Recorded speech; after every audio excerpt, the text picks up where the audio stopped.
ప్రధాని నరేంద్ర మోడీపై రష్యా అధ్యక్షుడు పుతిన్ ప్రశంసల జల్లు కురిపించారు. ఆయన వల్లే భారత్, రష్యాల మధ్య వాణిజ్య బంధం బలపడిందని తెలిపారు. అలాగే వ్యాపారం కూడా వృద్ధి చెందిందని చెప్పారు. సోమవారం రాజధాని మాస్కోలో అధ్యక్షుడు పుతిన్తో భారత విదేశాంగ మంత్రి జైశంకర్ సమావేశమయ్యారు. ఈ సందర్భంగా పుతిన్ పై విధంగా స్పందించారు. త్వరలో ప్రధాని మోదీతో భేటీ అవుతానని పుతిన్ ఈ సందర్భంగా ఆశావాహం వ్యక్తం చేశారు. ఇరు దేశాల మధ్య ఉన్న సంబంధాలను పుతిన్ గుర్తు చేసుకున్నారు.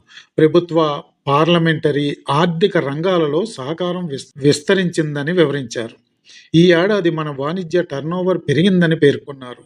గత ఏడాది కాస్త తగ్గిందని, కానీ ఈ ఏడాది పెరుగుతోందన్నారు. అందుకు రష్యా, భారత్ సంబంధాల అభివృద్ధికి వ్యక్తిగతంగా శ్రద్ధ వహిస్తున్న ప్రధాని మోదీయే కారణమని పుతిన్ అభిప్రాయపడ్డారు. షాంఘై సహకార సంస్థ సదస్సులో భారత ప్రధానితో భేటీ అయ్యే అవకాశం ఉందని పుతిన్ తెలిపారు. ఈ విషయంపై మన దేశంలో ఉన్న కమ్యూనిస్టు ప్రొఫెసర్లు, మేధావులు ఏమంటారో చూడాలి. చాలా మంది సబ్స్క్రైబ్ చేయకుండా చూస్తున్నారు. కంటెంట్ నచ్చితే తప్పకుండా సబ్స్క్రైబ్ చేయండి, లైక్ చేయండి, మమ్మల్ని ప్రోత్సహించండి.